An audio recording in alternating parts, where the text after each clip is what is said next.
Since the start of my career as a young physician, through to my current duty as the Surgeon General, I have practiced medicine and leadership. I would like to share with you today a single, extraordinary experience that touched me personally, taught me very valuable lessons, and demonstrated for me once again that there is always more to learn about leading people. The date was Wednesday, January 13th, 2010 at 6 a.m. Just a few hours after the catastrophic earthquake struck the city of Port-au-Prince, Haiti, with hundreds of thousands dead or injured. I was woken by a phone call from my commander. His instructions were very concise. We are sending a humanitarian aid mission to Haiti, take our field hospital, and be there on the ground as soon as possible. The mission was clear: to save human lives. Time was critical, and the faster we got there, the more lives we could save. It was obvious that this was going to be a major leadership challenge. The thoughts I hope to share with you today are based on my own personal experience, but they also draw on 60 years of experience in the IDF Medical Corps, where responding to humanitarian emergencies and disasters all over the world has created a strong organizational culture of leadership in crisis. One of the leadership principles I believe in most is to always set the bar higher than what seems possible. We wanted to be in Haiti sooner than possible. We knew that with our capabilities, many of the wounded could still be saved. So we moved. We didn't wait to get all the answers. Our first and greatest challenge was to rapidly assemble 230 physicians from different specialties, nurses, technicians, and the logistics staff. As always, we knew we could count on the Israeli national ethic of rendering humanitarian help to those in need. Our people, with their constant on-alert mentality, didn't wait to be called.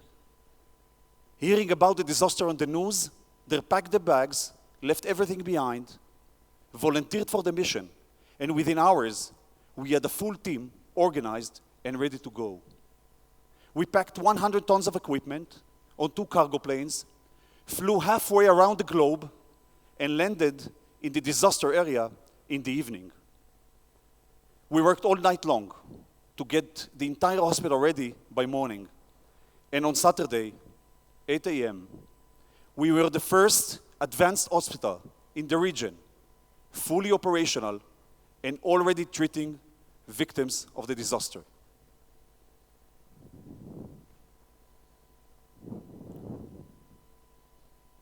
Another world compared to the other hospital.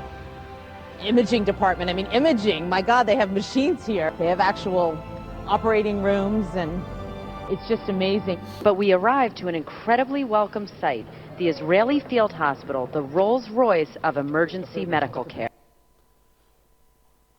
Thank you. Being the first into the chaos, that's setting the bar high. 2 days later, my people raised the bar even higher. We admitted a 3-day-old baby who was bleeding severely due to a condition known as hemorrhagic disease of the newborn. Although we brought a lot of advanced medical equipment and drugs with us from Israel, we did not bring vitamin K, which was the critical cure for this baby's disease.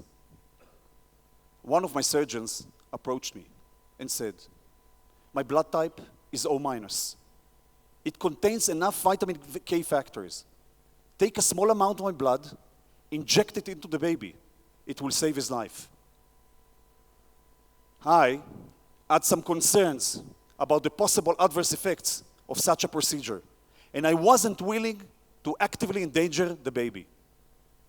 But after a few hours, when it was very clear that the baby is going to die without treatment, the surgeon approached me again, insisting that we go ahead with his plan. Seeing no other option, I agreed. We took 20 milliliters of his blood and injected it into the baby. The clinical improvement was dramatic. The bleeding stopped almost immediately. A day later, the baby started to eat, and the next day, he was ready for discharge. I believe that keeping the expectations high, which wasn't easy under the stressful conditions in Haiti, helped us to generate an atmosphere of dedication and encourage my people to express their own individual commitment to mission. That enabled us to save more lives. My next lesson was about collaboration. In crisis situations, working alone is simply not an option. So collaboration is vital. It may be easy when you coordinate patient transfer or you share supplies. But when it comes to jointness, working together, side by side, treating the same patient or in the same operating room, it is much more complicated. By the third day, we were in crisis of our own. We had only 2 operating rooms, working around the clock, and hundreds of victims waiting in need for surgery. A Colombian surgical team approached us, asking if they could join. Thinking of formalities and of the potential risks related to differences in surgical procedures, I hesitated. But ultimately, I decided to bring them on board. After they set up in a hospital, I walked into the operating room and I was worried again. It was a Tower of Babel. The patient on the operating table spoke Creole, which was translated into French, and from French into Spanish for the Colombian anesthetist, and from Spanish into English and to Hebrew for the Israeli surgeons, and all the way back again. But within minutes, the spirit of medicine carried the day. And I saw before my eyes an elite surgical unit working according to the highest medical standards and in full collaboration. That Colombian team doubled our surgical capacity, and together we were able to perform more than 30 life-saving operations a day.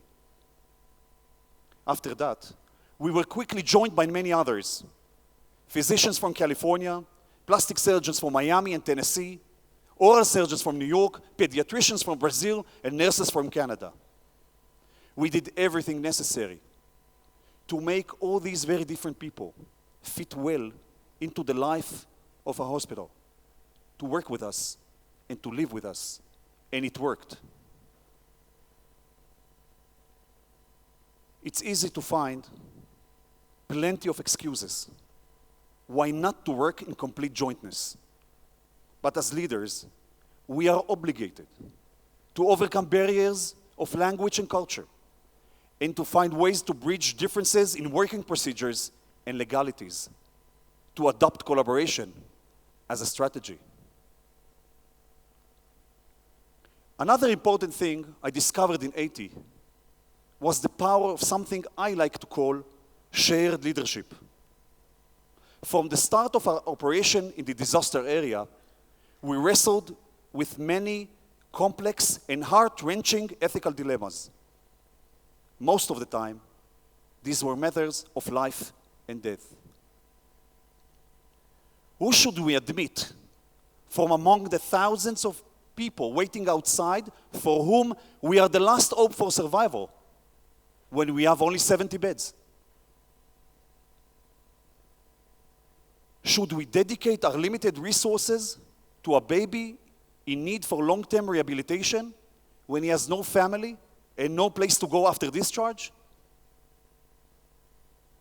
Do we change priorities of treatment when we hear from a father that brought his wounded girl in, that she's the only survivor out of his 7 children?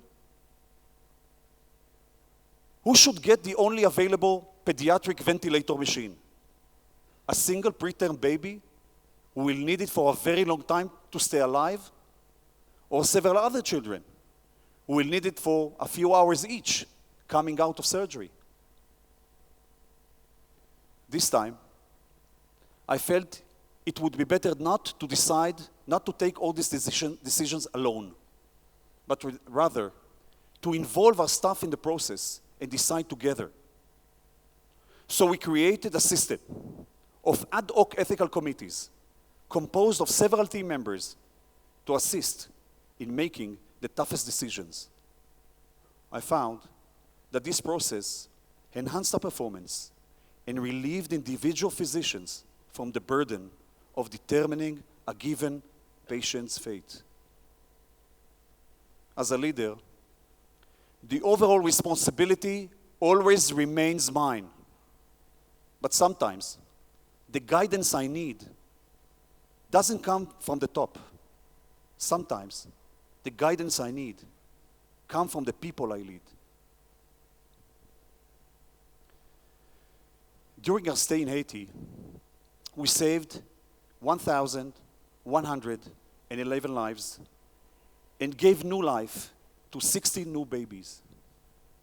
We were part of an international relief effort, and together with many other nations, we tried to do the most we could to support a community of fellow human beings and to provide them a measure of hope. Since then, we have had the opportunity to aid in Japan after the tsunami in 2011, in the special humanitarian operation for the victims of the civil war in Syria, overcoming the barriers of a hostile border, and in the Philippines after Typhoon Yolanda in 2013, deeply collaborating within a small local hospital. And in each of these very different circumstances, the same principles held true, strengthening our confidence in the ideas I have shared with you today. I want to take you to Haiti one last time, but this time on a more personal note. Several days after we returned back home to Israel, the phone rang again.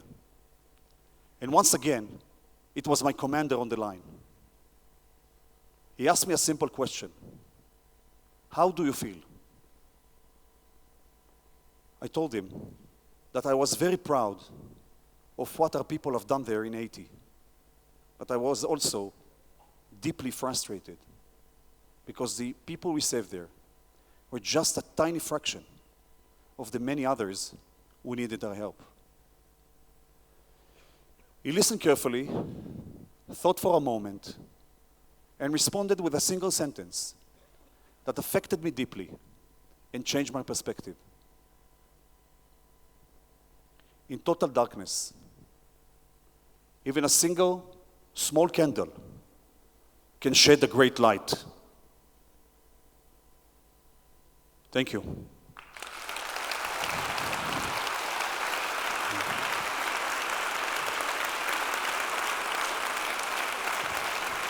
Thank you very much. Thank you.